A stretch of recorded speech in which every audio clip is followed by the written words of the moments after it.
Alors, je vais faire juste une petite introduction sur les produits de partage au crédit coopératif, puisque nous avons avec nous donc 3 représentants d'associations bénéficiaires qui vont venir témoigner sur ce qu'elles font avec l'argent versé via ces produits de partage. Alors normalement, il y a une diapositive qui s'affiche derrière moi. Là, vous avez la galaxie de tous les produits de partage proposés par le crédit coopératif.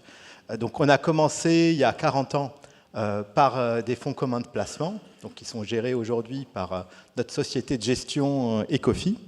Des livrets, vous avez toute la gamme de livrets qui génèrent 73% des dons, et la carte Agir qui génère des micro-dons à chaque opération réalisée par les clients. Si aujourd'hui on est à ce niveau, avec toute cette gamme de produits bancaires et financiers de partage qui permettent de financer les actions de nos associations partenaires à hauteur de plus de 6 millions d'euros de dons en 2023, c'est parce qu'il y a 40 ans, il y a un certain nombre de personnes au crédit coopératif et ailleurs qui ont eu cette idée un peu farfelue de se dire, et si on créait un produit financier qui rapporte 2 fois moins qu'un produit classique, où le client va pouvoir partager ses intérêts avec une association. C'était une idée un peu farfelue parce que ça n'existait pas en France, en Europe. Personne n'avait jamais fait ça. Et donc c'est via cette idée qui s'est avérée visionnaire qu'on est là aujourd'hui pour témoigner sur ces produits de partage. Et je voudrais aujourd'hui saluer quelqu'un qui est présent dans la salle, qui s'appelle Carole Sachs. Carole, si tu veux bien te lever. Alors, Carole est l'artisan du premier produit de partage européen, fin et développement, qui existe toujours aujourd'hui, qui a versé près de 600 000 euros l'année dernière aux associations bénéficiaires. Fallait y penser il y a 40 ans de créer ce type de produit. Et voilà, je suis très fier aujourd'hui et très ému aussi. Parmi toutes ces idées, Carole a eu celle plus anecdotique de me recruter au Crédit Coopératif il y a 23 ans. Voilà. Et donc voilà, merci Carole pour tout ce que tu as fait pour moi, pour les crédits coopératifs et pour toutes les associations qui bénéficient de nos produits de partage aujourd'hui.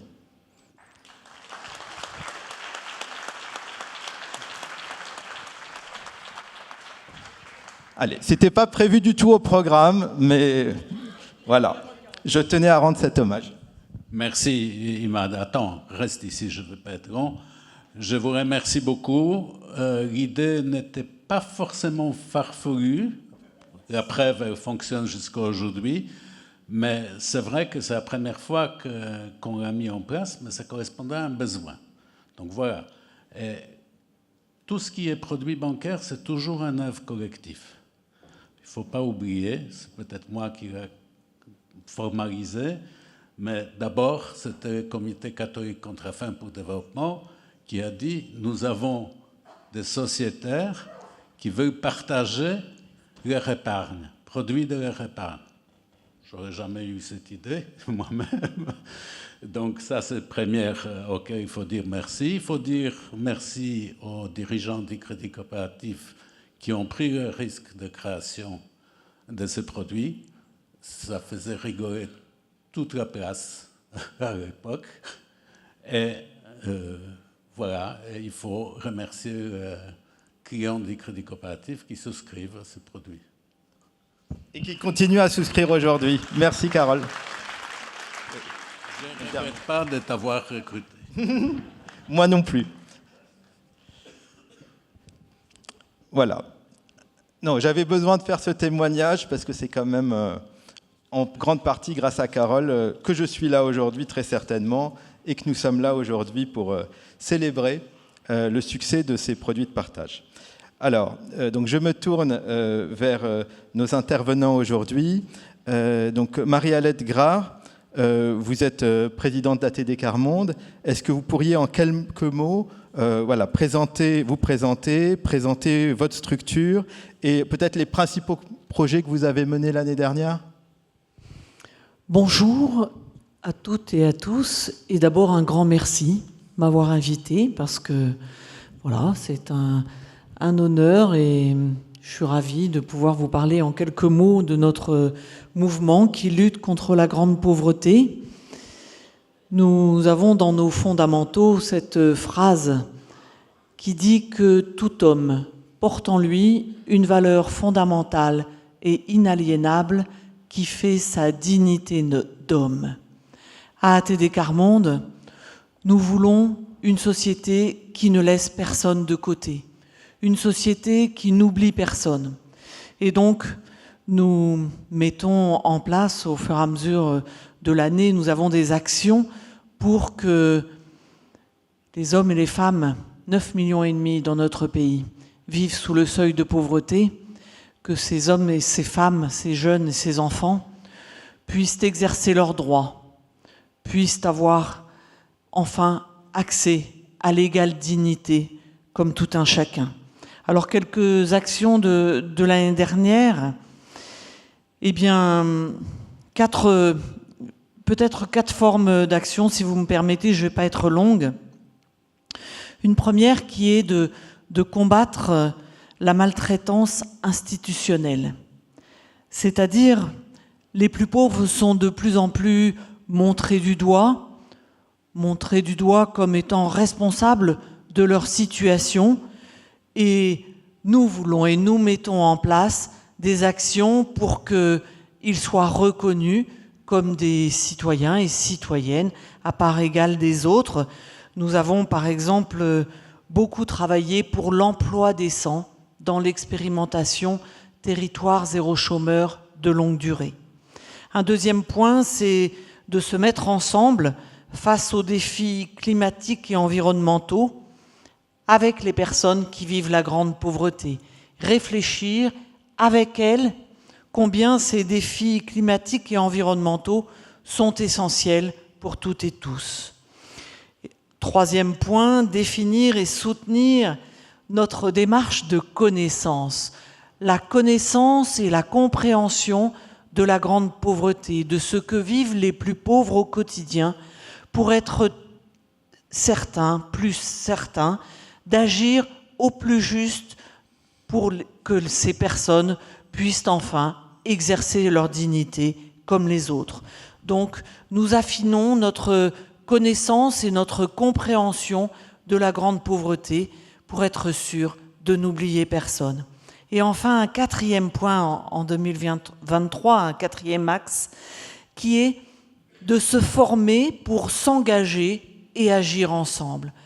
Il nous semble absolument essentiel que les trois formes d'engagement que nous avons dans notre mouvement, que sont les militants Quart Monde, donc les gens qui vivent la grande pauvreté, qui s'engagent dans notre mouvement, que sont des volontaires permanents, ce sont des gens qui quittent leur emploi pour rejoindre le mouvement ATD Quart Monde, et puis des alliés, des gens qui n'ont pas connu la grande pauvreté, des gens comme moi, qui s'engagent au quotidien. Eh bien, toutes et tous, nous avons besoin de nous former pour mieux nous comprendre et pour agir ensemble contre la grande pauvreté. Merci de ce témoignage.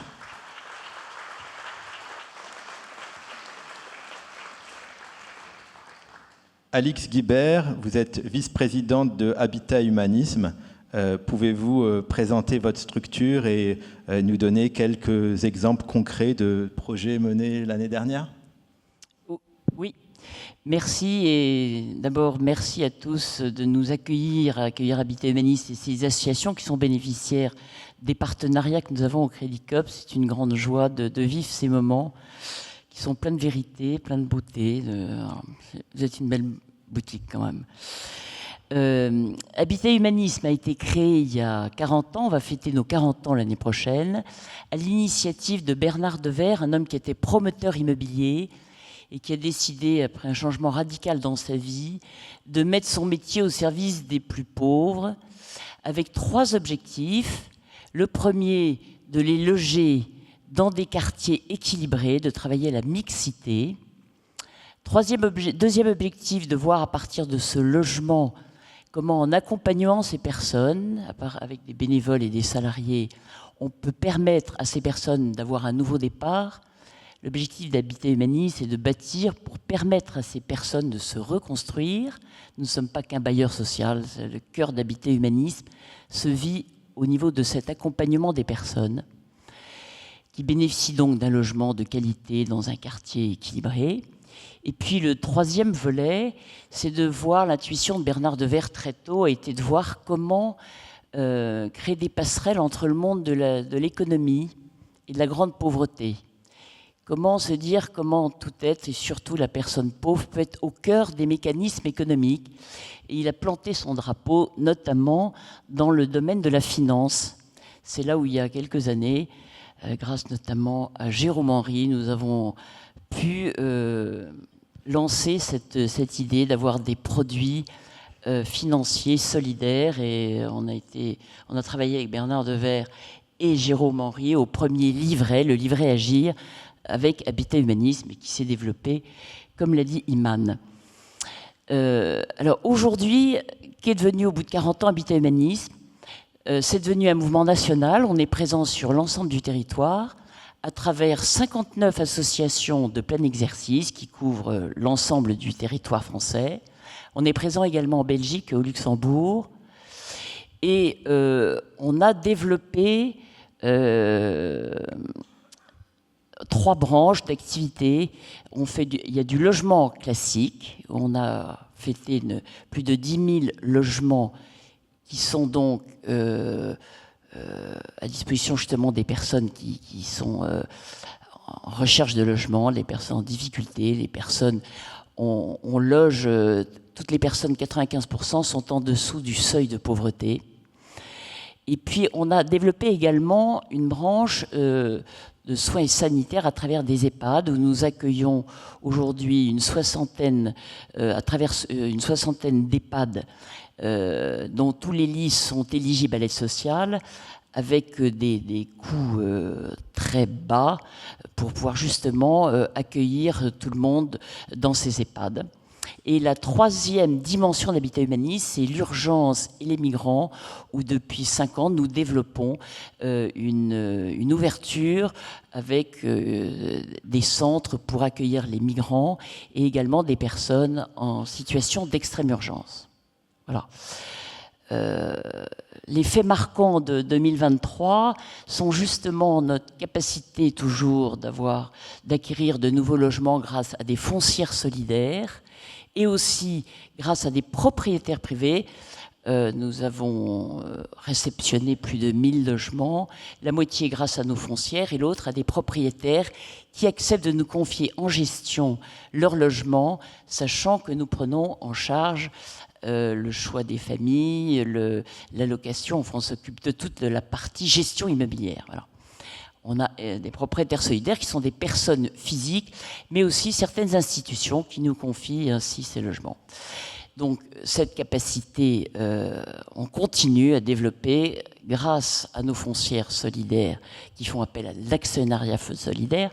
Actuellement, nous avons plus de 10 000 actionnaires solidaires, des personnes qui acceptent d'investir dans nos foncières pour nous permettre d'acquérir des logements. Nous avons créé des tiers-lieux. On a à peu près aujourd'hui une trentaine de tiers-lieux solidaires qui sont répartis sur l'ensemble du territoire, qui sont des lieux où il y a des repas partagés, où il y a des animations et qui sont ouvertes sur le quartier, où sont des lieux où on essaye, à la rencontre des personnes, de recréer des liens dans les quartiers avec des personnes qui sont en difficulté, mais aussi avec des personnes qui habitent dans ce quartier, et ce sont des lieux de rencontre assez extraordinaires à travers ces tiers-lieux. On a également ouvert des pensions de famille et des maisons intergénérationnelles qui sont des types de petits collectifs avec des maîtresses de maison où nous accueillons surtout des personnes tellement cassées qu'elles ne pourraient pas vivre seules dans des logements. Vous voyez, on a diversifié complètement notre approche. Elle est à fois, c'est pour ça que je trouve qu'on a beaucoup de points communs avec le crédit coopératif, elle est très territoriale. C'est à partir des besoins évalués par nos associations territoriales qu'on cherche des solutions qui sont adaptées aux problèmes rencontrés dans chaque territoire, dans chaque association. C'est pour ça qu'il y a ces pensions de famille, ces maisons intergénérationnelles, le diffus, ou toutes ces solutions qui sont adaptées à chaque situation des personnes que nous souhaitons aider, accompagner à un moment de leur vie. Voilà. Une des autres, et j'en aurais bien terminé, des actions de l'année dernière, c'est qu'on a aussi, par rapport à la transition écologique, lancé un grand programme, à la fois pour rénover nos logements pour qu'ils soient adaptés et que le reste à vivre des personnes que nous logeons soit le plus faible possible, donc de revoir tous nos logements et de les adapter pour baisser le coût des frais générés dans ces logements. Et cette transition, c'est aussi faite, tout le travail a été lancé l'année dernière pour un travail d'éducation par rapport aux personnes que nous logeons, parce qu'il ne suffit pas d'aménager l'extérieur, mais aussi que les personnes que nous logeons soient en capacité elles-mêmes de maîtriser mieux leurs coûts de consommation. Et puis même en interne, un vaste chantier par rapport à tous les salariés et bénévoles pour que nous aussi, dans le cadre d'Habitat Humanisme, on ait une capacité, une culture de la transition. Voilà. Ça a été donc, voilà, c'est un peu tous les types d'actions d'Habitat Humanisme et que nous faisons, je vous expliquerai, grâce à vous aussi. Merci.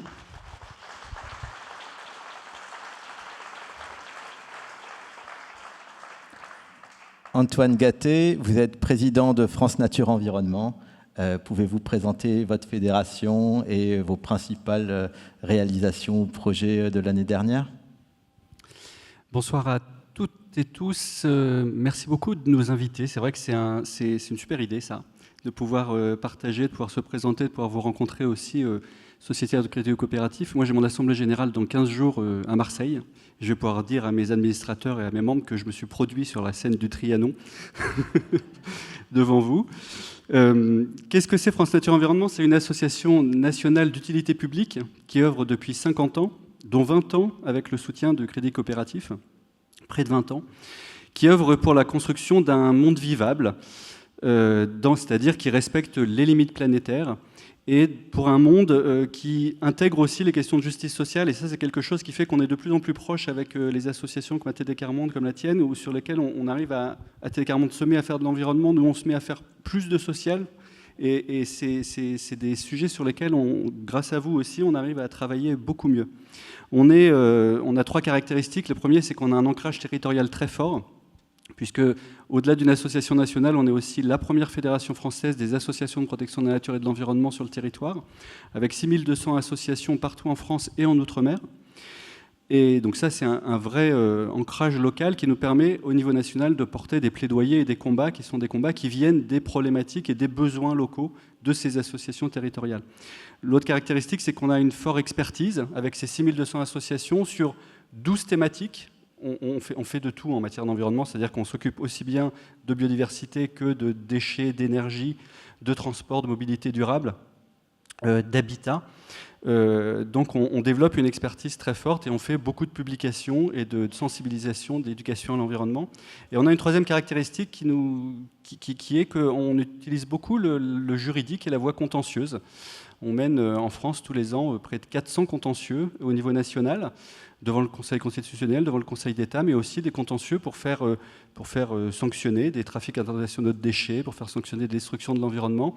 Et dans ce cas-là, on représente la nature et la protection de la nature devant les tribunaux, et c'est une de nos particularités avec un réseau d'une centaine de juristes, dont une bonne moitié salariés aujourd'hui de nos associations locales. Forcément, il y a sans doute dans la salle des gens qui sont membres de notre réseau et de nos associations, puisqu'on est aujourd'hui 995 000. On n'arrive pas on n'arrive pas à pousser. C'est-à-dire, on ne veut pas dire qu'on est 1 million, mais on représente. Enfin, on a 995 000 personnes qui sont à nos côtés, qui œuvrent dans nos associations territoriales. Et d'ailleurs, pour la petite histoire, moi je suis client Crédit Coopératif en Limousin, puisque je suis limousin. Et ma conseillère Crédit Coopératif était une des administratrices de FNE Limousin, puisqu'elle était membre au titre des adhérents individuels, et on travaille toujours avec elle. Nos actions, nos projets, alors moi, on ne parle pas de projets, on parle plutôt de combats, nous, c'est-à-dire on est vraiment là sur des combats sur 2023. encore une fois, on a 10 réseaux thématiques, on a 10 thématiques, on a une vingtaine de dossiers par thématique. Je peux vous faire les 200 si vous voulez, mais je vais vous dire de façon plus globale qu'on protège des espèces comme les loups, les dauphins. On a eu un gros dossier sur la protection des dauphins dans le golfe de Gascogne cette année. On fait exécuter et fait respecter les règles de protection de la nature un peu partout en France. On essaye de faire en sorte de réduire la production de déchets, d'être dans des sociétés de la sobriété. On fait en sorte de faire aimer la nature, de faire réduire les usages des pesticides. On a tous ces dossiers-là qui nous occupent et qui occupent nos bénévoles partout en France. Et je voudrais surtout dire qu'on est aussi présent en Outre-mer et qu'une de nos grandes forces, c'est la connaissance de l'environnement, puisque le socle de nos associations environnementales membres, c'est des associations naturalistes. C'est-à-dire des associations qui font de l'étude de la nature, c'est-à-dire tous les inventaires, pour savoir où on en est sur la connaissance sur la nature. On a des militants qui sont au bord des cours d'eau toutes les semaines pour aller faire des inventaires. Et on part de ce socle-là pour participer à la construction aussi des politiques publiques au niveau national. Merci beaucoup.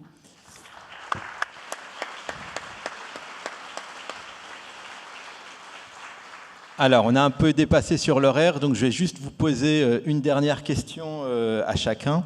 Marie-Alette Gras, ATD Quart-Monde a reçu 183 000 € de dons du Crédit Coopératif l'année dernière via les différents produits de partage. Pouvez-vous nous dire à quoi ont été consacrés ces dons et est-ce que vous avez un message à passer aux clients du Crédit Coopératif qui ont souscrit ces produits au profit d'ATD Quart-Monde et dont certains sont peut-être présents dans la salle? Je vous parlais tout à l'heure du fait que nous avons soutenu l'emploi décent dans l'expérimentation Territoire zéro chômeur de longue durée, dans laquelle nous sommes très investis, puisque nous sommes à l'initiative de cette expérimentation qui a déjà permis à plus de 2500 personnes de retrouver un emploi en CDI. Et c'est pas rien, parce que ce sont des gens qui, en moyenne, sont au chômage depuis 5 ans. 5 ans de chômage et retrouver un CDI.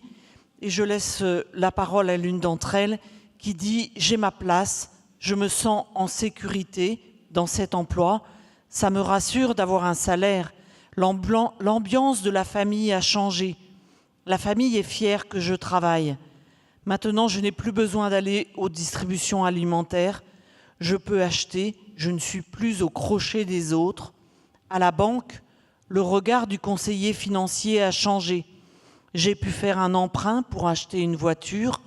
On était dans un logement trop petit avec mes enfants et grâce au CDI, j'ai pu changer. Voilà ce que vous faites en nous soutenant. Vous changez la vie des plus pauvres. Changez la vie des plus pauvres pour que vraiment ils prennent leur part dans la société, qu'ils puissent prendre leur part dans la société, que leurs enfants, que leurs jeunes osent voir demain, osent apprendre à l'école et se bâtissent un avenir avec les autres. Alors vraiment, grand merci.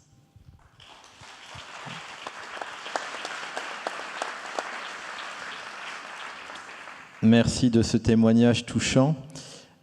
Alix Guibert, vous l'avez rappelé tout à l'heure, Habitat et Humanisme est un partenaire de très longue date sur les produits de partage, notamment le livret Agir et le livret A comme Agir.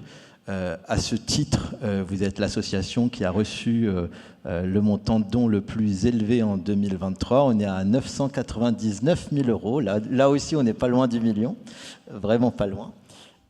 Pouvez-vous nous dire à quoi ont été consacrés ces dons et avez-vous un message à adresser à vos donateurs, clients du Crédit Coopératif, éventuellement présents dans la salle? Une règle importante pour nous, Habitat Humanisme, c'est que toutes les personnes qui souscrivent au livret Agir et au livret A, que ça puisse redescendre sur leur association. Donc en fait, le montant indiqué par IMAD, presque le million que nous avons reçu, n'a pas été gardé à la fédération, qui est la structure fêtière que je représente, mais est redescendu aux 58 associations de territoire pour financer leurs projets spécifiques. Alors pour les uns, c'est l'ouverture d'une pension de famille. Pour d'autres, c'est soutenir particulièrement une famille. Voilà, on crée un lien. Pour nous, c'est très très important que tous les souscripteurs des produits solidaires du crédit coopératif aient un impact et redescendent dans leur association en local. Voilà.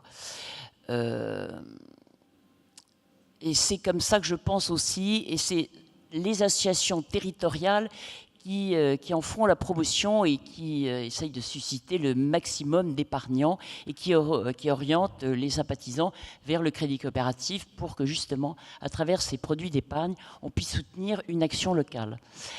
Du coup, vraiment aux épargnants qui font ce choix, quand je regarde le thème du crédit coopératif, une autre banque est possible, je peux vous dire que grâce à ces épargnants, vous avez tous un rôle important de montrer que à travers son épargne, petite ou importante, ça peut être un vecteur de solidarité, que l'argent n'est plus un mur qui constitue une barrière entre les personnes, mais qu'au contraire, qu'à travers votre choix, votre détermination, dans le secret de votre conscience, vous avez choisi des produits d'épargne solidaire pour soutenir des associations et des projets. C'est très important. Je pense que c'est pas assez connu et que les gens qui découvrent qu'en maintenant leur capital, en le valorisant, ça continue à être valorisé, mais vous pouvez aussi à la fois être un vecteur de solidarité formidable. Alors merci et continuez et faites des petits.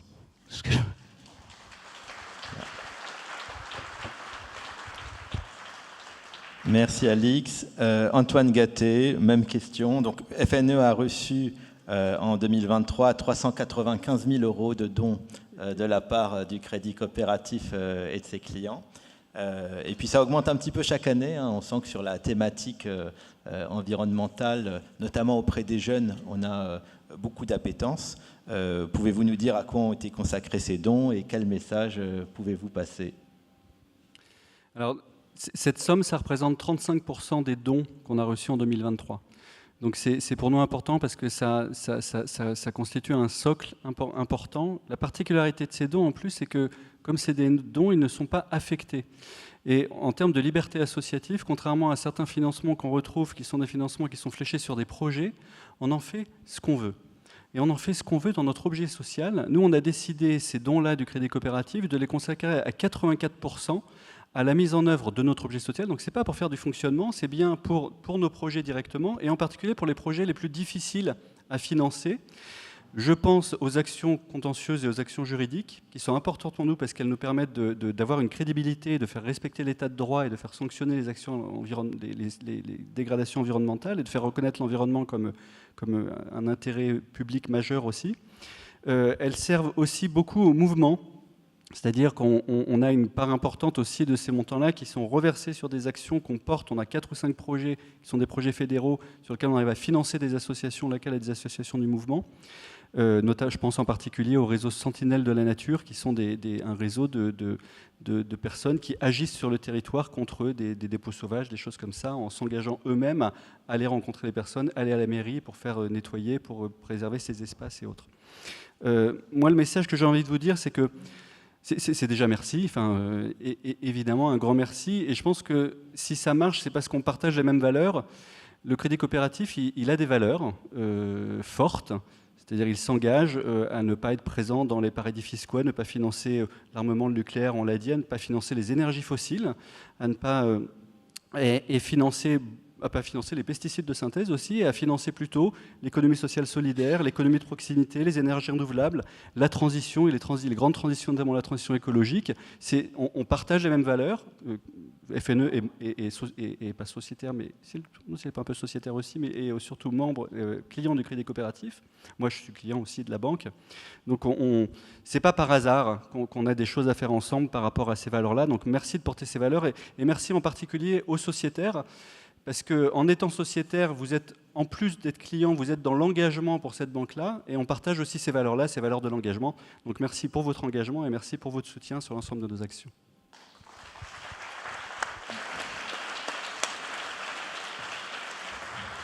Écoutez, il me reste à vous remercier tous les trois d'avoir accepté de témoigner et de rendre compte devant notre Assemblée Générale de ce que vous faisiez avec les dons du Crédit Coopératif et de ses sociétaires. Un grand merci à tous les trois.